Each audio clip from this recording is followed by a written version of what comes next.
The following is a presentation of iRacing on PTR TV. We'd like to thank all of our channel partners for their support. Please like and subscribe to the channel, and we hope you enjoy today's broadcast.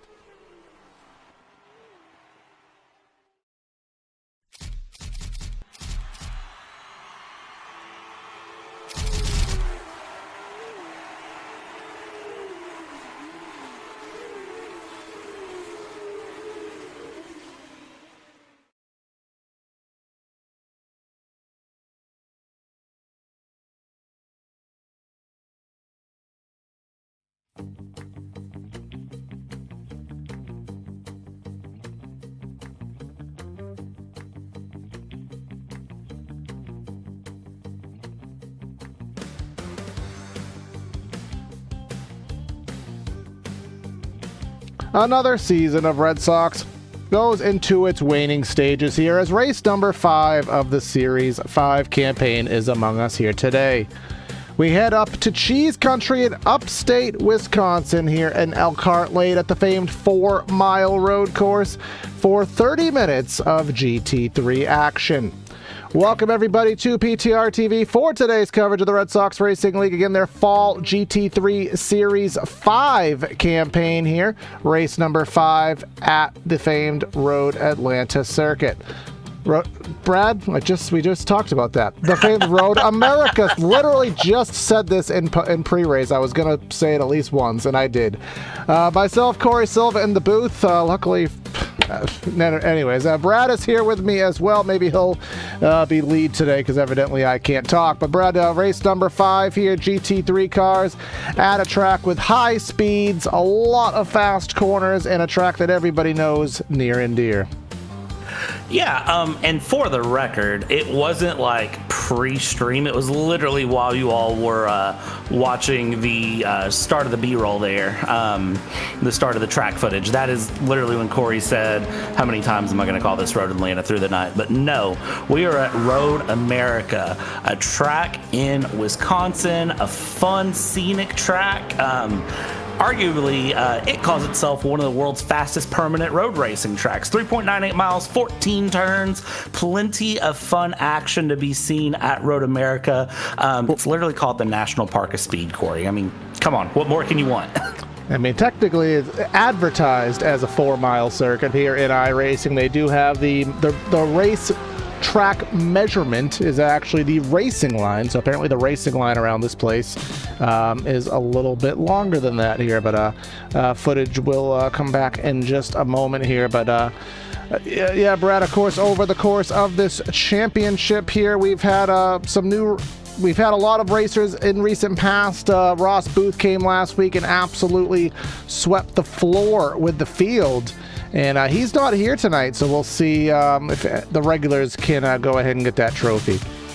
Yeah, of course. With him not being here, it's going to be real interesting to see what drivers can do what where. And of course, the driver standings right now, it's Dave Hill over Mark Wilson by 11 points. Of course, that's no drop week supplied. And remember, everyone does get a drop week here through the season. So you could see these standings turn upside down. A couple of things with the standings I've noticed, though, as I look at it, Todd Marion Pietri in 4th place right now at 149 points, with Mark Kodrowski at 150 in 3rd. Further down than I was expecting is Mark Agee all the way down in P21. Ed Sutcliffe is in 22nd. You've got some names and places that I wasn't expecting just based on what I know about them and, you know, the experience I've had here at Red Sox. Jim Graziano is in 13th place, which feels a little low, all things considered. Maybe I'm wrong with that.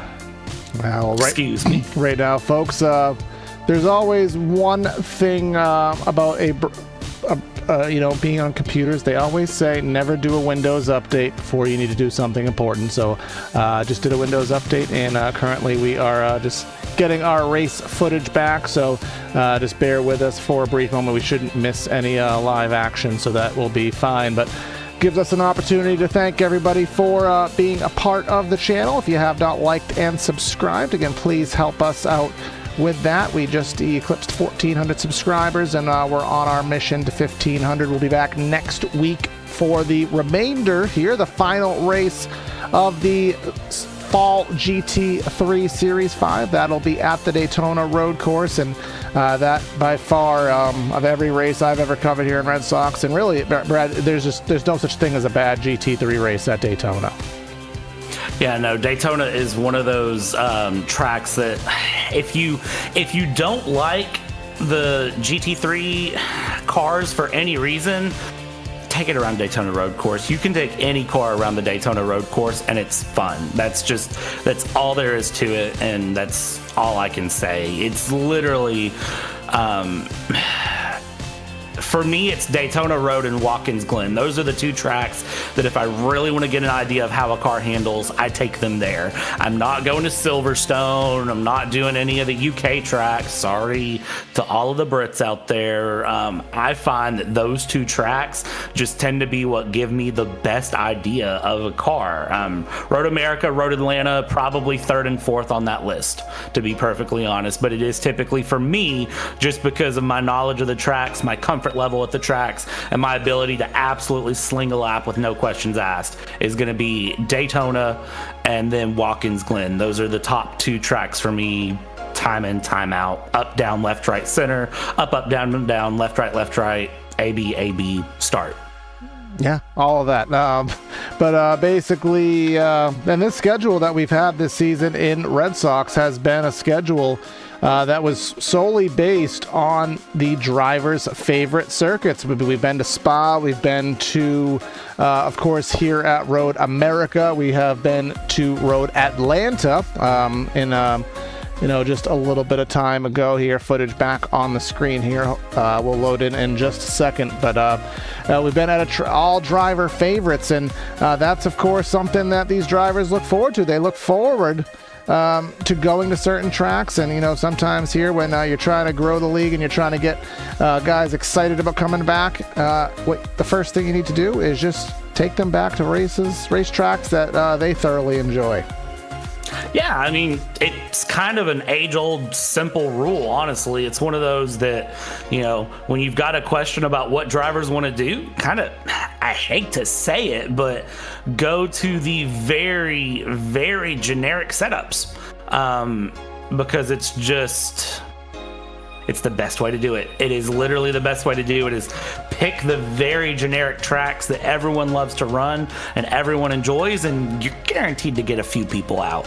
And that is just kind of how that works. Also, I do want to point out, Corey, you said next week for Daytona. It's actually December 5th. It's in 2 weeks' time.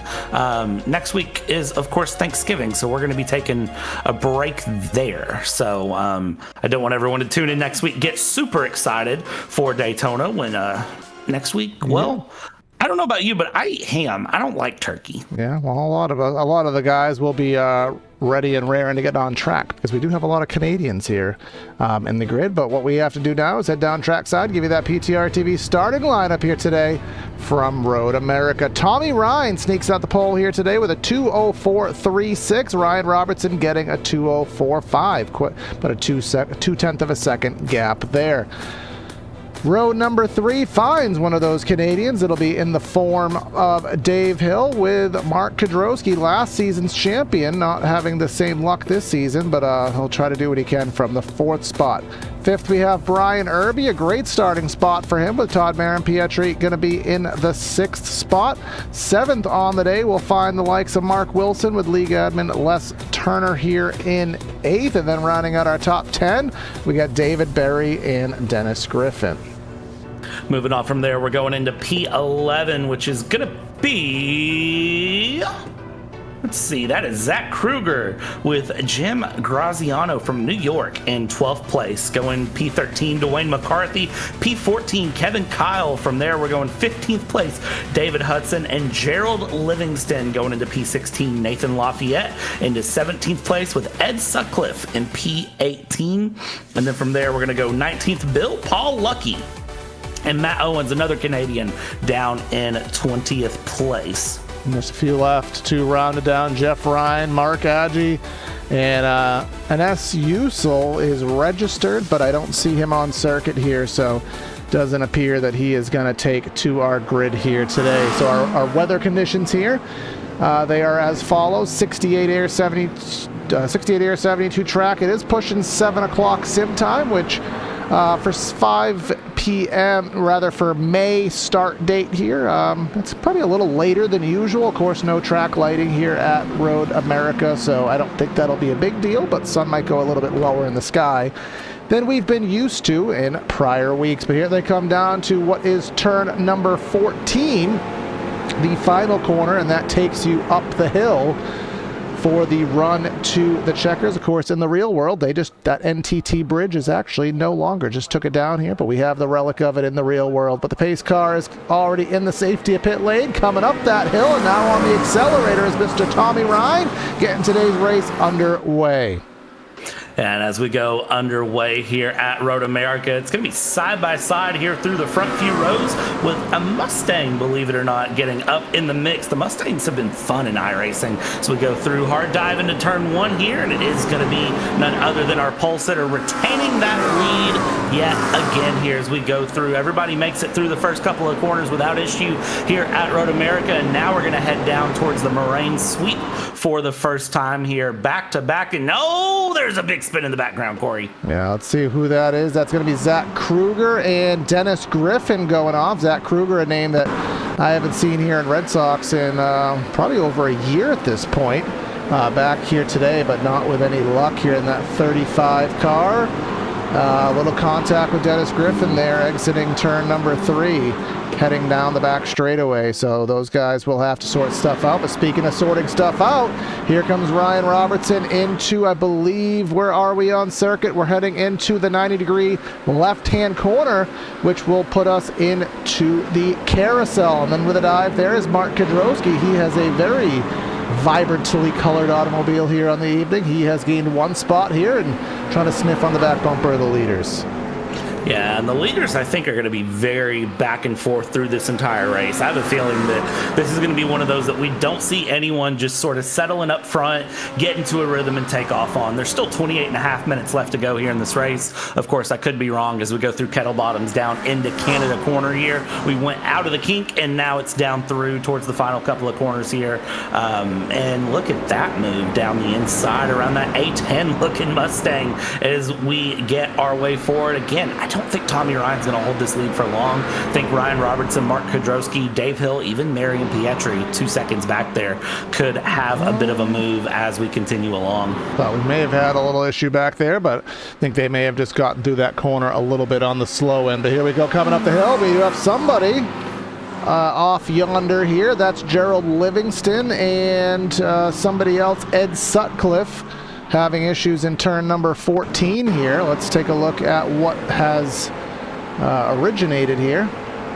Gerald just got loose by himself and just nowhere to go for Sutcliffe, and there goes that front clip off into the grass there. So that'll put them in the pits. Luckily, they do get 1 faster pair, but all the time in track position, of course, being lost as our leader's heading down the back chute here. Technically, that little bend in the straight technically qualifies as turn 4, and then we go down the hill, downhill braking zone, turn number 5, and that's going to be Dave Hill for 3. Gets the pass on Mark Kudrowski deep into the braking zone. Yeah, and the Mustang is really good on its brakes. That's one of the things I've liked about it in iRacing, and I can hear somebody yelling at me saying they disagree. But in my experience, the Mustang has been one of the best cars on its brakes as it goes, and it's been very fun to drive. So when you get those hard downhill braking zones like that, that is really where that Mustang is going to shine. On board with Kudrowski, who lost that spot to Dave Hill, and the little, what is that, the barcode there? I'm not sure what that is on that car, but obviously it was there. And what is that on his livery here? His livery, because we're doing road racing here.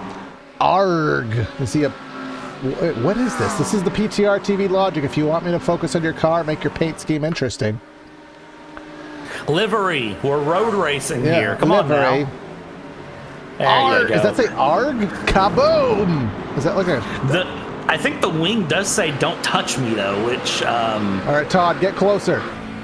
Yeah, Todd, come on, Todd. Do the thing. Do us a solid here, as the young whippersnappers would say. I think let's see here. All right, the mystery will forever live among us here. But coming up the hill here, completing lap number 2, we're estimating. I think it does say don't touch me. But we were estimating, Brad, on my back-end tracker here, 15 laps at the start of the race. As of now, we're bouncing. It just said 14, and then it went back up to 15. So depending on the leader's pace here today, we may or may not get a bonus lap, and that could also come into play with how much fuel you take on your pit stop. So really be interesting. Those guys have all this live information as well. A lot of them do with their overlay software. Got to make that prediction. How many laps we going to have? Because you can't guess wrong on fuel on a 4-mile track.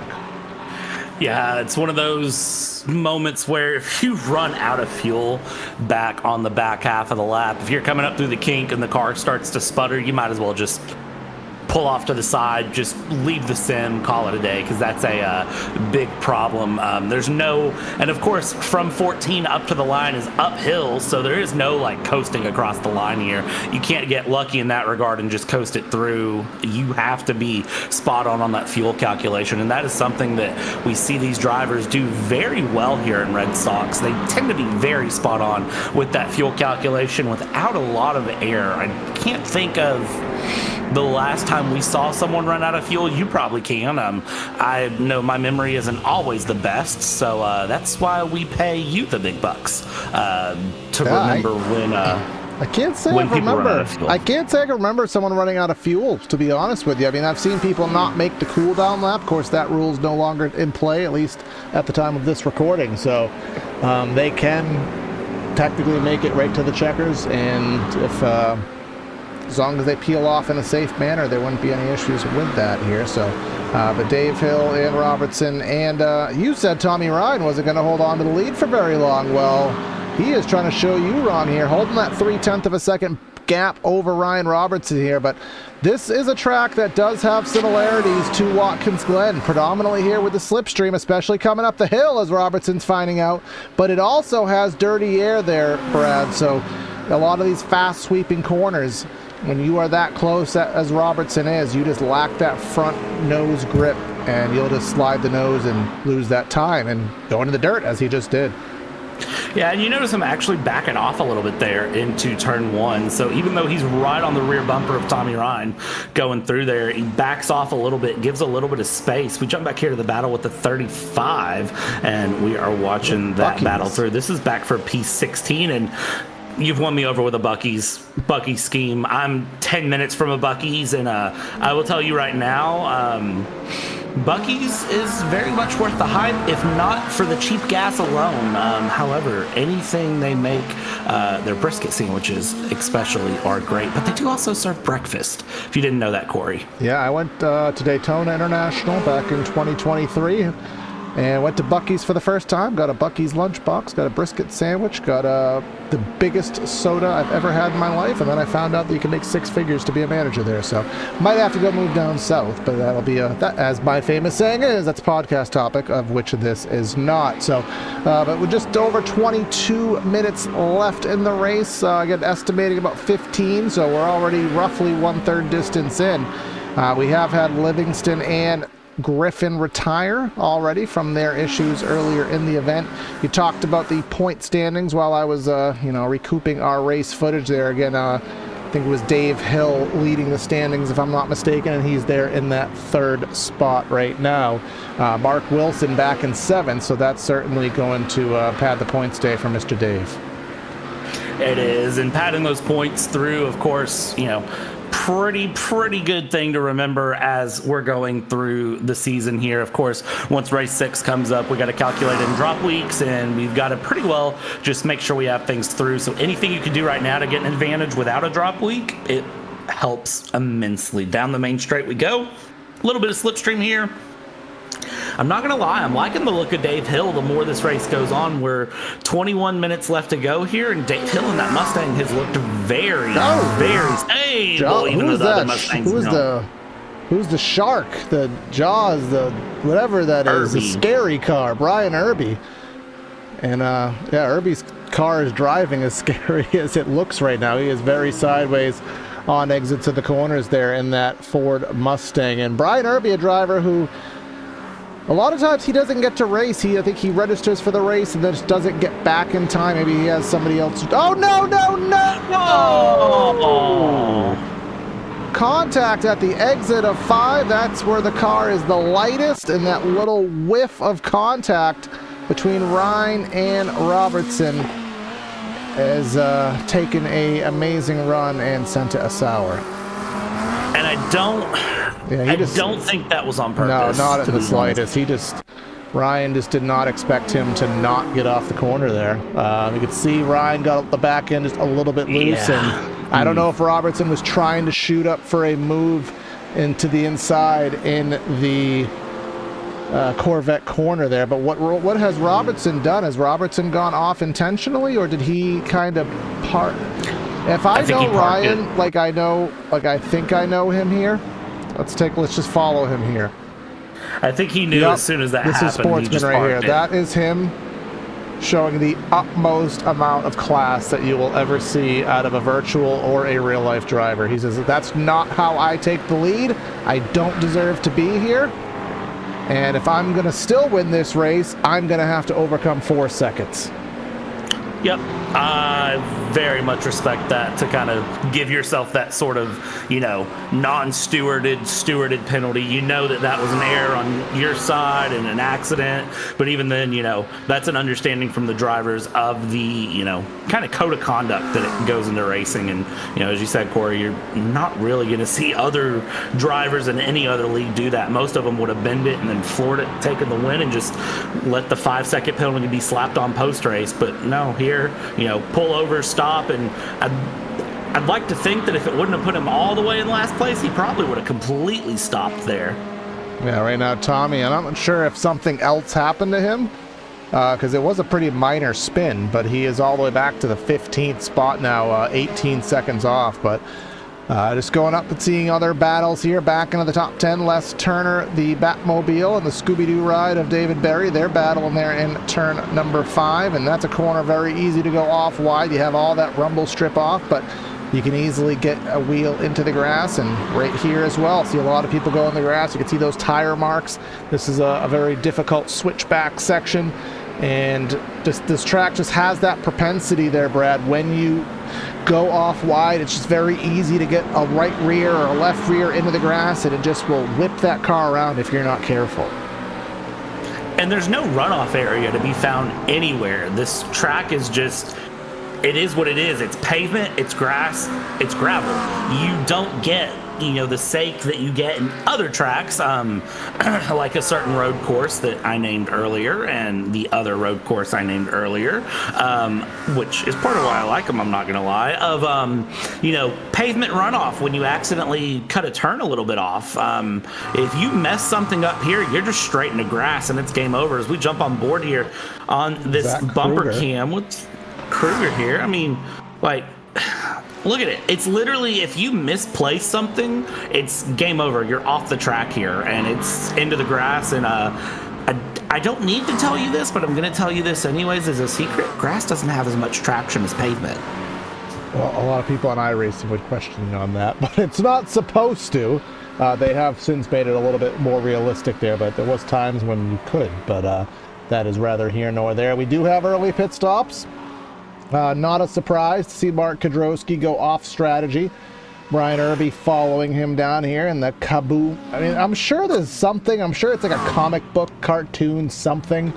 I just don't know anything. I'm very uncultured, so I just don't know these things. But Black Rifle Coffee, I do know about that. I have had it. It is pretty potent there on Mr. Irby's car. But going back up front into the newly acquired lead that Dave Hill has inherited here, up by 1 second over Marin Pietri. Now that Kudrowski's in the pits, Ryan Robertson, remember, he put himself 4 seconds back. He's now 3.5, but some of that is due to the pit stop cycle. Yeah, as pit stop cycles start here, it's going to mix things up for just a short amount of time here. But we do have pit stops earlier than normally we get. I feel like usually drivers try to get at least 20 minutes of driving in before they make that fuel stop and go. So seeing 17 minutes left and some drivers deciding, you know what, I just want out of the traffic, I want out of the mess, I think I could be a little bit faster on my own or with not as many cars around is, an interesting strategy and realistically probably a good one because as you talked about, Corey, that dirty air could affect things, and sometimes it is better just to, get out of the traffic, get back into your own setup and get the rhythm in that you had during practice, that you've had during qualifying. And of course, the drivers host 2 practice sessions a week where they all go out and they put in laps and they get the track under their belt, they get comfortable. So sometimes, they know they're faster, but they're just stuck in traffic. They're stuck behind someone. And so it's better to just get out of that. And a good way to do that is just early pit stop. I know last week at Watkins Glen, we kind of said that as a similarity that when you have tracks that just have a lot of long sweeping corners, fast corners, they don't necessarily have the option for a lot of passing zones. Now here is a little bit different than Watkins Glen because we do have more hard braking zones, such as here in turn 1, such as turn number 5, such as Canada Corner, more traditional hard braking zones that Watkins Glen doesn't have. That would make this place a little bit easier to pass. But here through turn number 1, even turn number 3 there, I wouldn't really call that a good passing zone in turn number 3. You can kind of force it. And then you can go into turn 5 here pretty hard, Brad. You can make a pass, but then once you get into the Corvette Bridge section, the switchbacks there, you're really having to force it to make a pass on those later sections. You are, and it's something that takes just a certain... How do I phrase it? It takes a certain... level of manhood? That and a certain level of craziness to do. Yeah, right honestly. here, like you do not want to go side by side here in the slightest. And really, I wouldn't even want to go side by side in this left-hander because then it puts you on the outside for the carousel. Yeah, and then of course, once you come out of the carousel, it's through the Kink, Kettle Bottoms, and Canada Corner, which are all, I don't know why Kettle Bottoms is even called a corner, really. It's 11A is how we label it. I don't know why 11A is something that we name a corner, but if we can call Moraine Sweep turn 4, we should be able to call Kettle Bottoms turn 12. Corner numbering is something that nobody will ever agree on in life. I'm still one that believes Indianapolis Motor Speedway is 8 turns, but people just never agree on that stuff whatsoever. But Mark Kudrowski, after his pit stop, he's back in the 16th spot. He is behind who is that? The Bucky's mobile. I think that's Jeff Ryan. So he's not actually getting that clean air, especially coming through the kink here, not getting that whatsoever on his run down into Canada Corner, which I don't even know why it's Canada Corner. I don't even think it's facing Canada. I actually looked that up, so don't quite know the reasoning there either, but rather here nor there. Heading on to the binders there, we'll see where he does shake out, but our leaders are already in turn number 1, so at least one more lap out. So they'll be making a pit stop sub 10 seconds. We do have Tommy Ryan in the pits, of course, after his issues. He is now out of contention, but still trying to turn laps and, salvage what he can. Yeah, and some of that, too, with salvaging what you can and just running through is, honestly, the fun thing with Red Sox is it's fun. Like, the drivers take this serious, but they enjoy what they do. So even when you have a moment like that, you spin. Let's jump on board here, and there's a deep dive into one. That's what I like to see. That eat here, get gas. That's quite literal because you can eat food there and get gas, but my immature brain just can't help but chuckle.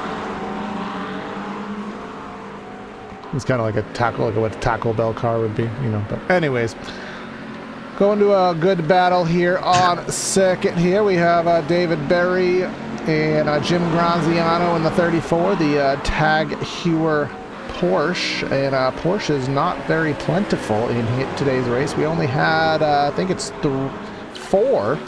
I'd say this race is very McLaren-centric. McLaren's being about 4 of the top 6 right now. But leading is a Ford, and then in the the 4th place spot, pardon me, we have another Ford. Teammates 1 and 4, and only being 2 spots separating them now. That will not help. Oh, that will still help Dave in the point standings by not as much as it was prior, though.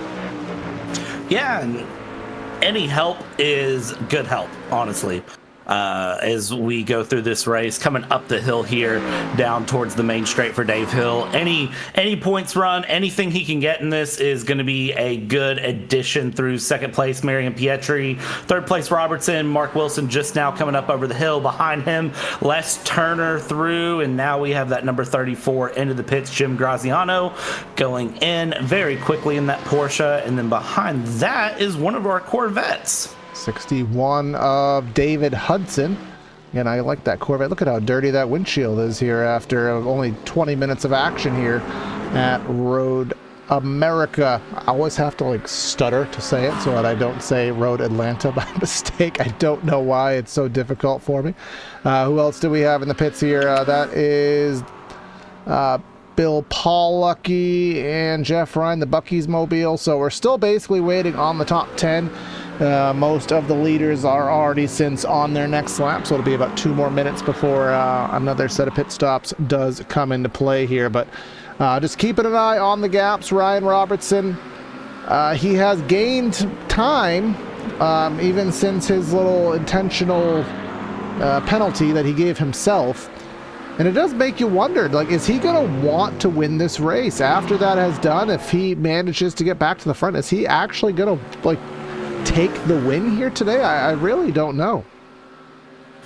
My polite answer to that, Corey, is he's driving a race car. Of course, if he gets up, he's going to try to win it. It's going to be a little sour, I guess, would be the way to explain it, considering that moment. But at the same time, it's, you know, you still want to win. You're still driving a race car. You're still racing in a race here. So it's still going to be advantageous to try to win it. You just kind of have to explain yourself for that moment earlier. Let's see here. We have 1, we have 2. We do not have 3 into the pits. Looks like Mr. Mark Wilson, and then behind him, you can see a whole bunch of drivers that are choosing to head into the pit lane here. Here is Mr. Kevin Kyle in the 65 car, Nathan Lafayette in the 00, Zach Kruger. Yep, just about everybody left in the race has come to the pits, less, no pun, our race leader, Ryan Robertson. Yeah, and Ryan Robertson gonna try to stretch the legs of that McLaren and take advantage of an undercut if it's possible. And then we jump back here a bit more to the Kaboom car. Yeah, let's see how Mark Kudrowski blends out. Remember his early pit stop? He was roughly second when he did pit. And where is he going to blend out? He's going to blend out right, literally, quite literally, on the rear deck lid of Dave Hill. He's up to speed and in rhythm. Dave Hill has to get up to rhythm again, back up to pace after exiting the pits. You know, the tires cool down, get that marbles, get that dirt from pit lane on there, and now Dave has to get right in the action because this will be most likely the battle for the win once things fizzle out. Yeah, Dave Hill's going to have to put the elbows out on that Mustang, or, I mean, it's a Mustang, so they're already wide as it is. We jump back here, Lester and Graziano. Look behind them, though. Barry and McCarthy were thinking about side by side. Jim Graziano getting feisty with Les Turner. And Turner, I don't know if that was an intentional block, but had him in the grass. That's not something you see too often here at Red Sox. That level of aggression here at play. The 003 going high, going low, trying to get by the Scooby-Doo mobile and having no luck at it for the time being. But as we head back up to what potentially, depending how good of a pit stop Ryan Robertson has, this could still be for second. It could be a huge battle for the win, or Robertson might blend out behind. We'll have to see what happens. But coming through the kink, this is where dirty air is the worst, but here is where some slipstream can overcome that. Coming through Kettle Bottoms down this essentially curved straight here, now into Canada corner, hard on the binders, and doesn't look like Kudrowski was able to gain anything as here comes Ryan in the pits. We'll see how it all shuffles out. Yeah, and Ryan in the pits. This is going to be a big moment for the race, so just kind of keep your eyes back and forth as we go. Coming through, Dave Hill needs to stomp on the loud pedal in that Mustang. And I'll tell you right now, that Mustang is loud. We go through Kudrowski and Marion Pietri here need to follow through. Robertson still stationary in the pits. We come up the hill. Dave Hill going through 3 seconds, 2 seconds. He's rolling. Is gonna, and he's gonna actually blend out into 4th place here.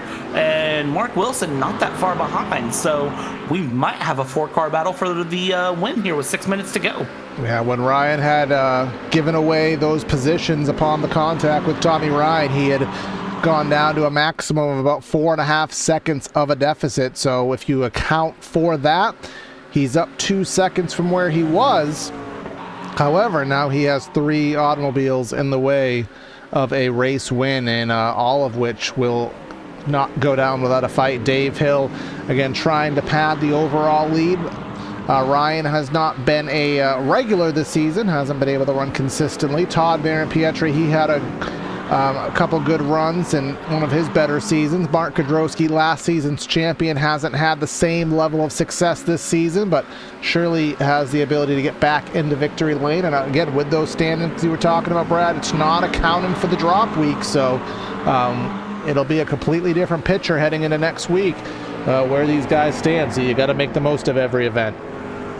Yeah, when you're wondering about the drop week and, you know, where the determination is with that, I mean, it can really flip a season on its head when you go through and you look at that at how that drop week is applied. It can really change things around. It makes things very exciting to follow, honestly. You can go into the final race and think you've got a comfortable run, and then the drop weeks start kicking in, and all of a sudden you're a lot closer to losing that championship than you thought you were as we go through. And right now, I'll tell you what, I think Dave Hill's a lot closer to losing this race than he may think he is.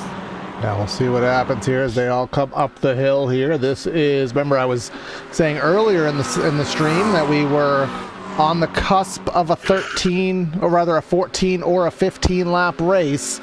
At the time of this recording, this is the start of lap 13. It's a 2.5 minute lap, so I am going to say we're going to get a 14 lap race, and the next lap will be for the checkers. So that could change, but as it stands now, Brett, I think we hit the stripe right around 4 minutes, 3 seconds. So I'm almost certain this is going to be 2 to go, and we'll get 14 laps in here today. I'm with you on that. I do think that's where this is going to land, which I'm perfectly fine with. And I'm sure that's where the drivers have calculated, or at least I hope that's what they calculated, because if they didn't, then they're going to be in trouble as we go through here, down in through turn number 5. Sorry, I forget that Moraine Sweep is a turn. We come through yet again here now into hurry downs, where Mark Kudrowski needs to hurry down past Dave Hill if he can. I tried to come up with a better pun than that, but I was unable to put a pun down that fast, Corey. And I don't blame you. I didn't have anything. That's why I didn't say it here. But exiting turn number 8 into turn number 9, and then eventually now into the carousel here. And corner that feels like it never ends. I think it's slightly over 180 degrees if we bring out the compass there to measure that. But again, into the kink now, and Ryan Robertson has gained quite a bit of time, but he's going to need a significant amount of help because he's just not going to get that get by 3 cars in a lap and a half here. But now heading into Canada corner, time for Kudrowski to get really aggressive on the brakes. He certainly did there, but can he get the run off? He didn't do too bad given how deep he drove in. Yeah, he's not doing bad at all as he's really trying to put it. You could feel the desperation starting to sink in, knowing that this race is right down to the wire as we go. You can feel the little bit more speed coming in, the little bit more of a push going through. Coming up the hill here. Yep, white flag. We are going to end this race with literally an exact 30-minute race because we crossed the stripe with 2 minutes and 5 seconds. So they could have went either way and gave us a full bonus lap, but we're going to finish this one out. This is the white flag lap entering turn number 4, or rather turn number 3, excuse me. This is the biggest run here. This is the biggest straightaway. This is the biggest passing opportunity. Mark's got to make something happen, and Dave's got to run really wide. Yeah, back in the background there, Mark Kudrowski taking a peek down into turn number 5, not close enough to make something stick here. Very good defense from Dave Hill in the Mustang there. Still looking around, Kudrowski is trying to find something, somewhere, somehow, very close to the back end there. And now we go into hurry downs. This is going to be really the second best place to pass on the track here, and just not a good enough run out of turn 7 down into turn 8. Now we're going to head into the carousel, but Kudrowski laid on the brakes right back on the back of that Mustang. But man, it's going to be hard to get this pass done here, Corey, as we come through the final half of the lap. Yeah, this is where the dirty air in this corner is really, really rough. And then, of course, heading into the kink, it ain't going to be any better. But if he can just get through the kink better, find any amount of grip, use the slipstream here into the final passing zone. You can see Todd Marin-Pietri under fire from Ryan Robertson. We'll kind of keep an eye on that in the back shot here. But best passing zone remaining, really the only passing zone remaining. There goes Robertson into third, but Kudrowski not able to do anything. Maybe he can pull a slipstream off, Brad. Maybe he can get a run and drag race up the hill if he can get off 14.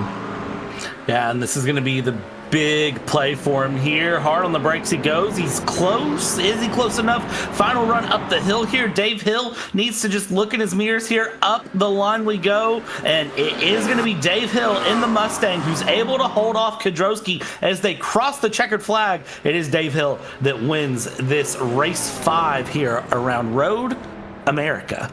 And he did indeed a great job here by all these drivers here, as luckily my overlay software decided to crash there in the final lap of the race. At least it made it till the very end here. So congratulatory job there by everybody as they conclude. Again, they don't have to make the whole trip around to the start, rather to the pits, which is a very, very good move here at Road America, because a 4-mile pace lap would be a significant amount of time. But great job there. Just, again, overcoming the aero push, overcoming everything at play. Just seemed a little bit too much there, and you have to feel bad for Tommy Ryan.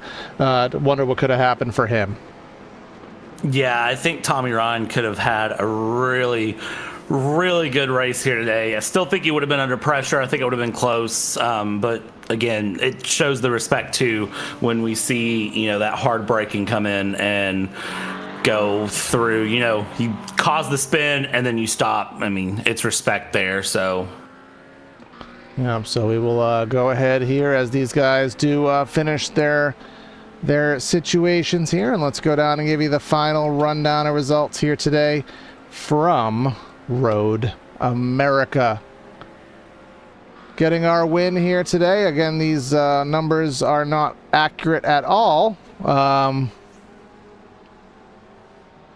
Please tell me they're not still no, they're not still racing. I think the overlay has completely broken. Yeah, my overlay's crashed here, so we at the very least know that it was Kudrowski, Dave Hill, and Ryan Roberts in the top 3. So forgive these metrics being wrong. It hasn't been a good day here on the back end, but that's kind of what happens when you do a Windows update before one of these broadcasts. But at the very least, we know who to congratulate here, even if our numbers are not accurate here on the back end with our timing software. So we'll just, at this point, we'll go off what we know again with our top 3. And sorry, we don't have all of the metrics here to give. But we will just await these guys to come into the post-race room here. It looks like we do have Mr. Dave Hill. And Brad, I'll let you have a word with him as we'll try to get him on screen here. Yeah, let's grab Dave Hill here. Dave! Good evening. I'm not going to call it Road Atlanta, but it's Road America. How's it feeling for you here in the Mustang? That was a good one. That was a pleasant surprise, and also had to work for it. So had a bit of everything in that one, and glad to come out on top. I know Tommy had some issues there, and Ryan held back, but I'll take it, man. Yeah, going into the final couple of laps there, it seemed like you were really, really under some pressure there at the end. Were you feeling it, or were you feeling pretty confident there in the position you were in? No, I was feeling it after the pit stop. I was just I tried to have a good one and stay ahead of everyone. So I knew Mark was going to try to jump me there, and yeah, it just I just kept looking at my relative and seeing how far those guys were, and yeah, just starting to slide a little bit and just break my confidence. So yeah, I think the pressure got to me a bit there at the end. Awesome. And Dave, this is a completely non-Road America related question, but do you prefer turkey or ham? I think he's Canadian, aren't you? I don't know. Yeah, I'm a Canadian. I guess turkey, but I don't mind ham either. Okay. And what's your prospects going into Daytona here in 2 weeks? I don't know. I think it'll be fun. I've never had the Mustang there, so I'm curious to see how it stacks up with the other guys. It's a track pretty much everyone knows like the back of their hand. So yeah, I think it'll just come down to who makes the less mistakes and what cars are good for drafting each other. Well, I'm looking forward to seeing how you do, Dave. Congrats on the win here, and we'll see you here in a couple weeks. Okay. Awesome. Thanks, guys. Thank you. And Corey, I think you've got Ryan Robertson handy to grab and have a quick chat with him. All right, Ryan, it was a very eventful race from your perspective here. Not to really be too obvious about it, but obviously you had a lot go on there. You had that contact with Tommy, and you kind of gave yourself I'm assuming, a self-induced penalty, and tried to recover from it and just needed a few more laps. Man, overall, what's the range of emotions after that 30 minutes? Yeah, I mean, it was a fun start. Talking, originally I was going to wait for Tommy, and then he said over the radio that he got loose and I didn't turn him, that he just was slow out of the corner with the loose, and by the fact of being slow and me being on his bumper, there was nothing. So yeah, it was basically a self-induced penalty on my side. I mean, he would have caught it if I wasn't there, so but yeah, so decided to continue on after that point. And yeah, I could have, my fuel calculator went chaotic and overfueled me by over 2 laps of fuel. So I lost probably about 4 seconds in the pit. On top of that, I was sputtering coming up to the pit box, so I lost another couple seconds. I don't know. It was a mess of a race for me, to be honest. Yeah. But it was fun. I know from our perspective, my estimator here had us going between 14 and 15 laps, and we literally crossed the stripe exactly with 2 minutes 5 seconds left. So it was basically the flip of a coin whether it was going to want to give you an extra lap or not. So do you think it couldn't figure out exactly where we were going to be in that situation? I mean, it's more than that. It was the fact that it gave me 2 extra laps. Like, I had it set for what I was going to do. I had it set at 14 laps, or I had it set at 15 laps to go. And then on my last lap, it decided to jump up another lap, and I panicked and was like, all right, we'll play it safe. And I was like, okay, worst case scenario, I overfueled by 1 lap. So it's about 4 liters, which is about 1 point. I think with the fuel flow, it's probably like 1.5 seconds in the pits. And then after I got out and crossed the line again, it was like, oh, you have 2 extra laps of fuel. And I'm like, okay. So I don't even know where it got the original number from. Yeah. So well, as they always say, it is what it is. as they always say, an estimator is just a software engineer's best guess. So fortunately, didn't work for you today. And I know Daytona is usually one of the best races this league puts on. So hopefully we can see you next week in 2 weeks' time for the finale. Yep. Well, I'm planning on being there, so we'll see if it happens. All right. We'll see you later, man. All right, thanks, Corey. Bye. All right, so that'll wrap things up here in our post-race show. I do want to ask for forgiveness from the technical perspective here today. Again, just kind of basic news. If you ever have something important to do, don't update your computer about a half hour before you do it, because nothing ever goes right. But Brad, glad to have you in the booth with me, and I know you won't be able to do next week, 2 weeks' time at Daytona. But overall, a great showing here today.